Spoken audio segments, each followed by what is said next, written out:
Many people have heard of the word radiation, but there are many misconceptions about it. And today, I will show you what radiation really is. Radiation is light, sound, or Wi-Fi, and as long as it comes from a source and travels through a medium, it is radiation.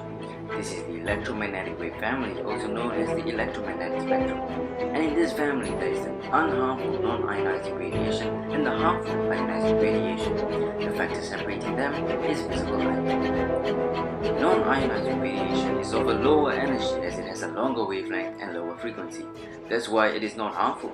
More than half the types of radiation that exist are non-ionizing ones, from the sun rays to the handphones that we use. Harmful ionizing radiation, on the other hand, has a higher energy because of its shorter wavelength and lower frequency. Because of its high energy, ionizing radiation is able to remove an electron from an atom or a molecule. Many people don't know that non-harmful, or rather non-ionizing radiation exists. In fact, more than half the types of radiation that exist are not harmful at all. Non-harmful types of radiation can come from the sun, radio, or even our handphones. The famous and catastrophic 1986 nuclear accident in Chernobyl is an example of extensive damage ionizing radiation can cause. Just look at the irreversible impact of it. How does this happen, and why is it so potent? Today, I will show you how and why so. The three main transmission modes of ionizing radiation is alpha, beta, and gamma. Alpha particles are released during the decay of the heaviest elements like uranium or radium. With a charge of 2+ and a mass of 4, this particle is able to strongly interact with matter. Beta particles are high-velocity electrons which are emitted from an atom when the atom has either too many or too few neutrons to stabilize the number of protons. Since protons and neutrons are heavier than electrons, the excess protons will be converted to neutrons or vice versa to balance out the charges. In the process, the electron which is emitted out of the atom turns out to be the beta particle that we are looking at right now. Radioactive transformation or decay that is caused by alpha and beta radiation often leaves some residual energy in the atom. This energy is released in the lowest possible energy level in the form of gamma radiation. To better understand the different types of radiation, we need to understand this concept called LET.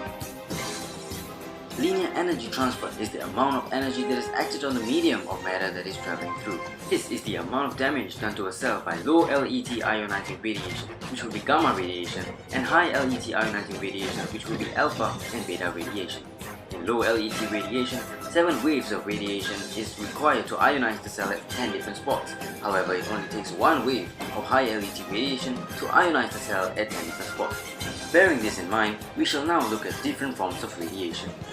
Alpha particles are the heaviest among the 3 of them, and they are not even able to pass through a sheet of paper. Quite pathetic, isn't it? Wrong. They are actually the most harmful type of radiation which mutates, destroys, and even kills when internally exposed. Alpha radiation has the highest LET. Since these particles can only travel a very short distance, it would concentrate all of its energy within a very small range of tissue in the human body. Beta particles are technically just electrons. They are 7,200 times lighter than alpha particles. Beta radiation would mainly affect the outer layer of the skin, or in rare cases the superficial tissues. Just like alpha particles, beta particles also have a high LET, and most damage is inflicted on the human if internal exposure occurs. Gamma radiation is the opposite of alpha and beta radiation. Gamma radiation has a low LET. In the process of the release of gamma radiation, an electron is liberated. The now ionized atom also has another term, free radicals, and this is also where the damage begins. The primary target molecule for any form of radiation toxicity is our DNA. DNA damage can occur in different types of ways in different spans of time. The most common type of mutation is where the ionizing wave will directly interact with the DNA itself, which will ionize the atoms in the double helix structure. This will cause different types of bonds in the DNA to break. When a cell mutates, it still would undergo cell division. This can be dangerously harmful to certain parts of our body like fibroblasts, where cells continue to multiply throughout our lifetime. An example of a mutation is when a particular cell develops the characteristic of uncontrollable cell division and a tumor is formed. In other words, the person develops cancer. Mutation is most prominent in the fetus, where all of its cells are rapidly dividing. The most common of these mutations are intellectual impairment or mental retardation, because of the fact that the most radiosensitive part of anyone's body is the central nervous system. Apart from damaging our DNA, ionizing radiation would also ionize water that is found in the body. When the ionizing radiation wave hits the water, the covalent bonds in the H2O molecule is broken, hence producing harmful free radicals.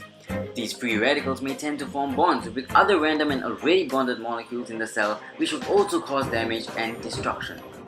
Free radicals may also respond by forming hydrogen peroxide inside the body.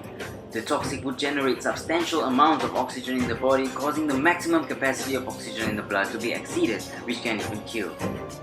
Now that we all know more about radiation and how it affects the human body, let's change our wrong perspectives on radiation and we can change our lives.